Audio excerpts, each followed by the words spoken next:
cho Igbo mmanụ cho Igbo kelenu cho Igbo mụọnụ zụọnụ rienu. Igbo ndị ọma, ekele m unu. Kedu ka eke si anyanwụ n'ogbe? Eji maka na kọbli na-eme na-adaba n'anya ya. Ọfọm n'ogu m bụ mmiri atala azụ anwụla oji ngaji eri. Biko chetakwa onye ji aka. Ọ bụ eziokwu na ndị okwu kwuru sị na ọsọ eluigwe bụ n'isi mana Igbo kwuru okwu sị onye ahala nwanne ya, ya bụ onye gbagide daa nwanne ya enyere ya aka bilie. Ọ bụ ka ọ dị. Aha m bụ Maazị Stanley Chizarame Ekpere Ike-Ije. Ọ bụkwa m bụ onye ahụ a na-akpọ onye mmemme, onye mmekasị, onye bụ ọpụta mmemme a na-aga n'ihu. Gaa n'ụwa niile, ọ bụ sọsọ m onwe m bụ onye na-aza onye mmemme.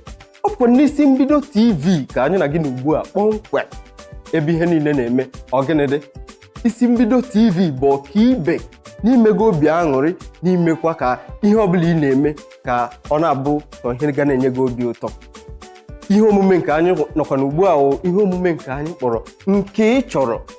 Dịka m kwuru na mbụ, isi mbido bụ maka gị onwe gị, maka ezinụlọ gị, maka obi ụtọ gị, maka ahụike gị, maka na a na-eme ihe niile na-adaba adaba. Na Nke Ị Chọrọ bụ nnọọ ihe omume oge ị ga-eji wee zibatara anyị ozi ekele, ekpere nakwa ụfọma ahụ ị na-agọrọ onye dị gị n'obi. Ebe ọbụla ị nọ, anyị onwe anyị ga-anọ n'ebe a wee gụpụta ya, wee mee ka ozi ahụ ruo ya bụ ozi eziri anwụrụ ọkụ ka o ruo eluigwe ntị. Akwa ịghọtara ihe m na-ekwu? Ị nwere ike na-ajụ kedu ka ị nwere ike isi mee ka ya bụ ozi rute anyị aka. Anyị nwere ụzọ dị iche iche ị nwere ike ime ka ozi gị rute anyị aka, mana tupu ngwa gị nke ahụ, ka anyị gaa obere ezumike. Ọ bụrụ na anyị lọta, anyị kwọrọ gị nkwa n'ihu akpụkpọ. Ndewo, akakwa n'ebe ọbụla. Igbo, anyị abịakwala n'ọzọ. Ejimaka na ị gaghị ebe ọbụla dịka anyị gara ezumike. Anyị alọghachila ọzọ. Ọ ka bụkwa n'isi mbido TV ka anyị na gị n'ugbu a kpọmkwem. Ngwa anyị ga-agbapị ọsọ ka anyị gaa n'igwe mkparịta ụbụbụ soshal midia ka anyị lee anya hụ ụfọdụ ihe onyonyo ndị gbara elu bụ nke asụsụ ndị Itiboribo kpọrọ trending video. Nke kacha atọ m ụtọ bụ vidio maọbụ ihe onyonyo ndị Mavin Record wepụtara nke ha kpọrọ overdose. Vidio a dị m nnọọ ụtọ nke ukwuu. Vidio a mara mma. Ọ bụkwa na egwu banyere nwaada ọmarịcha nwaada ha kpọrọ Oroma nakwa ụmụ ihe ndị ọzọ so ya n'elu. Ya bụ egwu a na-ekwu maka ya. Ha tipụrụ egwu a dịka ha na-eme ncheta afọ 10 ndị Mavin Record bidoro iti egwu. Nke abụọ kwa obere ihe na mmadụ tigidere egwu tie ihe dịka afọ 10. Nke a bụ nnọọ ihe mara mma. Nke kachasị enye m obi aṅụrị bụ na Don Jazzy kwuru sị na ya bụ egwu bụzi ọkaibe, ọ bụ ya kwụ nọmba 1 na Apple Music Chart.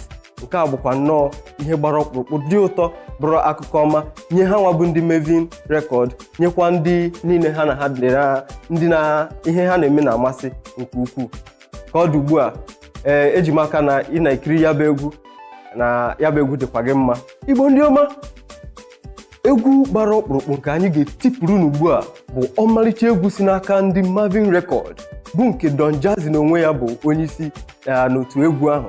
Ha tipụrụ ọmarịcha egwu a iji mee ncheta afọ 10 kpọmkwem ha bidoro iti egwu.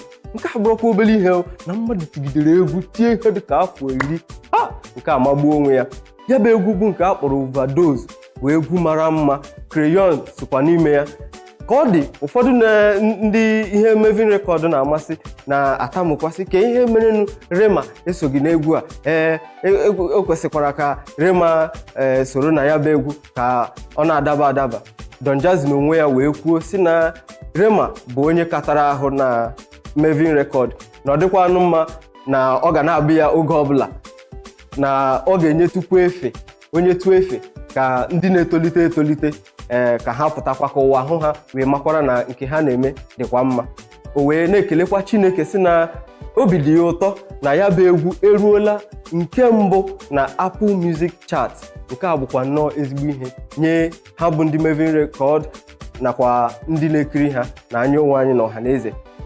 Eji m aka na ị na-ahụ ya bụ egwu. Ka anyị tipụrụ gị ugbu a ka anyị yọrịa ya bụ egwu. Ndewo. ya bụ egwu anyị na-ekwu maka ya eji m aka na ịhụgo ya bụ egwu, mana nke ka atọ m ụtọ bụ nnọọ otu Don Jazzy ji na-enyere ndị na-etolite etolite n'ihe gbasara ịkụ egwu aka. Ọ na-eme nke a ebe ọ dị ukwuu iji hụ na n'agbanyeghị na ya nwaburugo onye a magoro ama na egwu ya na-atọ ụtọ, ị ga-ahụ ya ọ na-esokwa ha na-eme ihe onyonyo, na-eso ha n'egwu ahụ. Ịhụ ya so onye dịka onye nna ọ bụ, ị ga-ahụ ebe ọ nọ ọdụ n'oche, otu n'ime ya bụ ndị na-eti egwu abịa wee sekporo ya ala dịka onye nna, o metụ ya aka n'azụ. Nke a tọrọ m iche maka na odogwu bụ odogwu ebe ọbụla ọwụ ihe ọbụla a na-eme, odogwu bụ odogwu, and a ga na-awụnyere odogwu ọnụ ka m sụọ ya n'asụsụ ndị iti. A ga na-awụnyere odogwu ọnụ dịka gị onwe gị na-ekiri m, ịma na ịbụ odogwu, ịkajara akaja. Ewepụ gị anyị agaghị anọ ebe a. Dịka anyị na-aga n'ihu, o nwekwa ọmarịcha egwu dị m n'obi na ugbu a nke m chọrọ itipụrụ unu. Anyị ga-alatu n'aka nke ọzọ, n'aka nke high life, n'aka nke makwa ndị anyị bụ na makwa ibe anyị si abịa, ịghọtara. Ọmarịcha egwu dị m n'obi nke bụ my favorite n'asụsụ ndị iti bụ egwu sitere n'aka Maazị Chijioke Mbanefo. Egwu eji ọgịnịdị ya bụ egwu. Ọ bụrụkwa na ọ bụ egwu ọfụrụ, egwu a bụ nke ọ kpọrọ onye mmacha. O nwere ozi gbara ọkpụrụkpụ nọ n'egwu ahụ, nke bụ na ma ị kpachara gị anya, ị mara na o nwere ike gị onwe gị tụkwa na-eme ya bụ mistake, ka m sụọ ya otu ahụ. Onye mmacha, bụrụ na ile ihe onyonyo onye mmacha, ị ga-ahụ onye si obodo China wee lọta, ọbịa na-emezi ya aniga that's my nigga. Ọbịa hụ ebe nne na nna ya na-ele ụtara, ọ mazi ka esi akpọ ụtara, na-elezisi nke ọ na-akpọzi ya ụtara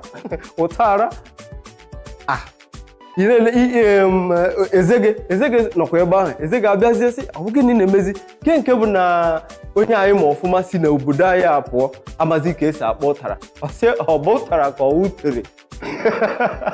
Ebe ahụ tọrọ m ụtọ nke ukwuu. Ya bụ na onye mmacha bụ onye na-eme ihe ka ịmakwa ebe anyị si abịa, ọ dịzie ka ọ bụ ya bụ onye makachara n'ihe. Nke ahụ adịghịkwa mma, nke ahụ adịghị mma chaa, nke ahụ adịghị mma. Ọ bụrụ na ị na-ebe ị naghị alarụ ụlọ, ọ na-adịkwanụ mma kwamgbe tụmadị n'oge ekeresimesi o, n'oge Ista o, n'ime ọnwa Ọgọst a na-abịa. Ọ bụrụ na unu ka na-eme nzukọ Ọgọst nke a kpọrọ Ọgọst meeting, ịkpọruo ndị be gị ụlọ na-ala ụlọ, ịhụkwa ka ihe si eme. Ọ bụkwanụ iruo n'ụlọ ị na-emezi na anyị nwa bụ ndị isi bata ndị obodo, unu amarọ ihe ruo ka anyị ha. Nke ahụ adịghị mma. Ya bụ ihe gbara ọkpụrụkpụ egwu a bụ onye mmacha na-akọwara anyị. Ka anyị narata ikuku, ọ bụrụ na anyị bịa chi ọzọ, anyị aga n'ihu, agakwala ebe ọbụla. Igbo ndị ọma, anyị alọghachikwala n'ọzọ. Ejimaka na ya bụ egwu anyị kụrụ gị dabara adaba. Aga m agwa gị obere ihe banyere Chijioke Mbanefo. Chijioke bụ nwafọ Anambra steeti nke dị n'ọwụwa anyanwụ ala anyị bụ Naịjirịa. Ọ bụkwa na nwoke ji nwaanyị nwekwa ụmụ. Nke ka atọkwa m ụtọ n'ihe banyere Chijioke bụ na nwunye ya na onwe ya bụkwa onye egwu, kama ọ bụ na egwu ụka ka ọ na-adị agụ na ụlọ ụka. Chijioke na onwe ya bụkwa onye egwu, ọ na-emepụtakwa egwu na onwe ya. Ọ bụrụ na ile anya, ị ga-ahụ na egwu Chijioke na nke late Chief Stephen Osita Osadebe, ha abụọ yituru. Ihe merenụ egwu Chijioke ji pụta ihe bụ na oge Chief Stephen Osita Osadebe nwụrụ, Chijioke wee lee anya sị kedu ka ọ ga-esi wee nnọọ ka ọmarịcha egwu a, ụdị egwu a Stephen Osita Osadebe na-eti ka ọ nwụọ. Ọ sị mba, o wee jisi ike wee na-etikwa ya bụ egwu n'ụdị usoro ahụ. Ile anyị nwere ike isi na nke Osadebe ka ụtọ, onye nke ọzọ nwere ike sịkwa na nke Chijioke ka ụtọ, mana ka ọ bụla o si dị, egwu ha abụọ tọrọ nnọọ ụtọ nke ukwuu. Ọ bụ egwu na-enye ọṅụ, ọ bụ egwu ị ga-amụtakwa ihe. Chijioke Mbanefo bụ nwafọ Atani dị na Anambra steeti. Atani dị na Anambra steeti na ọwụwa anyanwụ ala anyị bụ Naịjirịa. Ọ bụkwa onye na-emepụta egwu.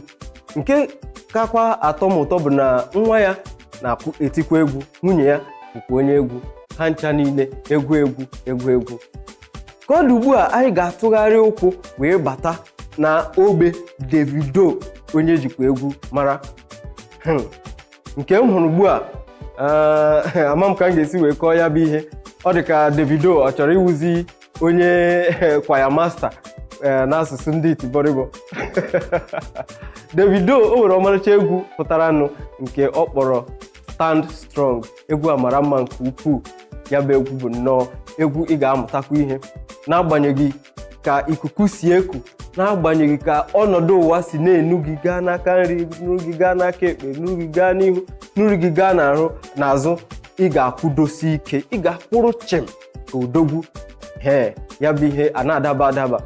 Ya bụ egwu Davido kụrụ, ka o si wee mee ya, ọ dịzi ka ọ bụ ya na ndị kwaya ahụ akpọrọ ya Sunday Service Choir. Ya bụ ndị na-abụ abụ n'ụlọ ụka ụbọchị ụka.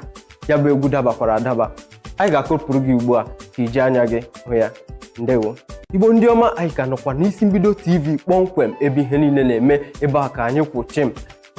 Egwu ahụ Davido m gwara gị maka ya, eji maka na gị onwe gị nkwara ya bụ egwu n'anya.